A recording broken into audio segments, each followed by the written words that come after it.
안녕하세요. 요즘 떠오르는 이슈, 바로 에너지에 관한 이슈인데요. 오늘 진행을 맡은 아나운서 이슬기입니다. 또 함께 해보실 분 모셨습니다. 안녕하십니까. 삼성자산운용 김하경이라고 합니다. 네, 그럼 지금부터 에너지 이슈, 기후변화와 에너지 대전환에 대해서 알아보도록 하겠습니다. 네, 가장 먼저 환경 분야의 국제협약인 파리 기후협약에 대해서 말씀을 드리도록 하겠습니다. 신기후체제라는 말을 많이 들어보셨을 텐데요. 네. 지금까지 2020년까지 교토의정서가 종료되면서 2021년부터 국제사회의 환경 분야에서 적용될 파리 기후협약이 적용되는 체제를 의미합니다.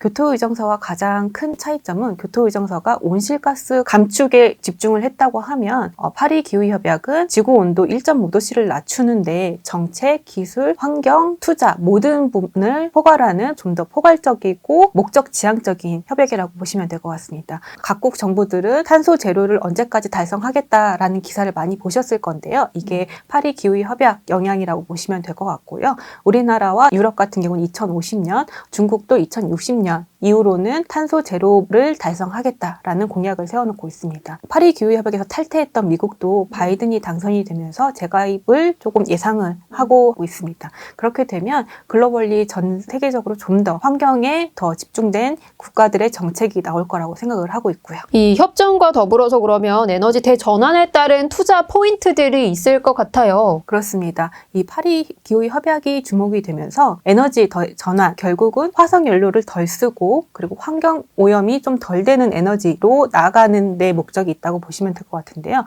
이제 크게는 기존 에너지를 덜 쓰자. 그게 결국 에너지 효율성을 높이는 분야라고 생각을 하시면 될 것 같고요. 두 번째로는 탄소 배출을 많이 하는 화석 연료를 줄이고 그거 대신해서 풍력이라던가 태양광, 전기 에너지를 쓰는 재생에너지, 좀 더 친환경적인 에너지를 쓰는 쪽으로 에너지 자체가 변화될 것 같고요. 이런 전환 흐름 속에서 에너지 시스템 자체도 바뀌면서 전기차가 개발이 되고 전기차를 사용하기 위한 인프라, 시설도 확대될 거라고 생각을 하고 있습니다. 그렇기 때문에 이 세 가지를 요약을 해보면 에너지 디지털화, 재생에너지, 그리고 전기차와 그 밑 인프라가 투자의 유망 섹터라고 생각을 하시면 될 것 같습니다. 산업 변화로 인해서 그러면 화석연료를 대체할 에너지를 또 찾아야 할 것 같아요. 가장 주목을 받는 게 전기 에너지라고 생각을 하시면 될 것 같은데요. 이 에너지 시스템에서 지금까지 없던 전기 에너지가 툭하니 뛰어나온 건 아니고요. 과거부터 2019년까지 전기 에너지의 사용량은 점차 증가해 왔습니다.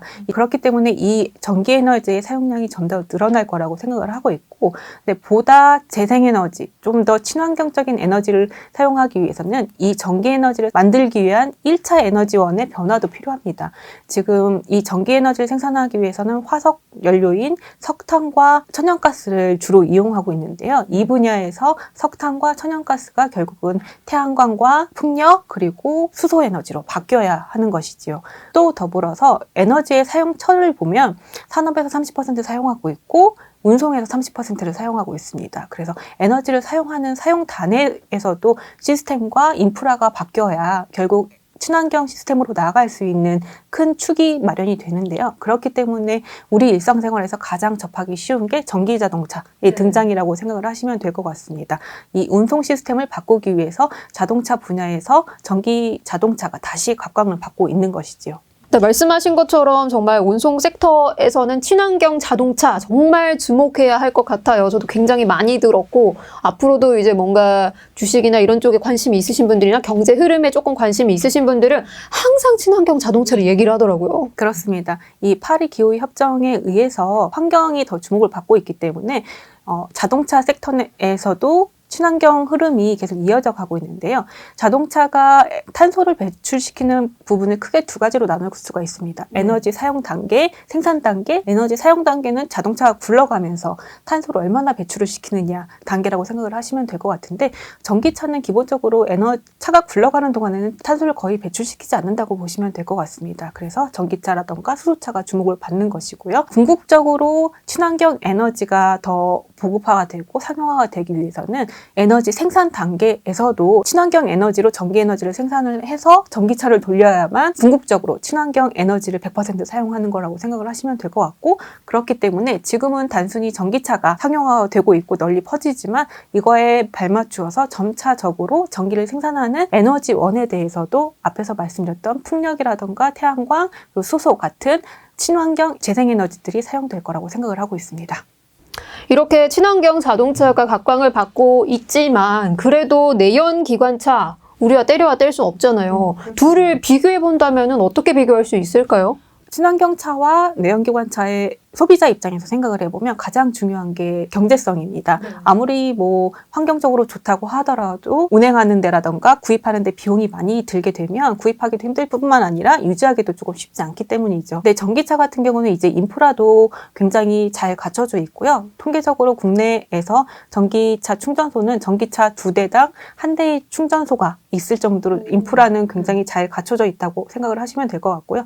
말씀하신 대로 전기 충전 비용은 확실히 절반 가격도 안 되니까 운용 비용에 그 내연기관차 운용 비용에 근데 이제 구입 비용은 많이 가격이 낮춰졌지만 아직까지도 정부에서 보조금을 조금 지원을 하고 있습니다. 그렇지만 이제 점점 자동차 전기차를 생산하는 기업들이 많아지면서 단가도 조금 더 경쟁력이 생길 거라고 생각을 하고 있고요.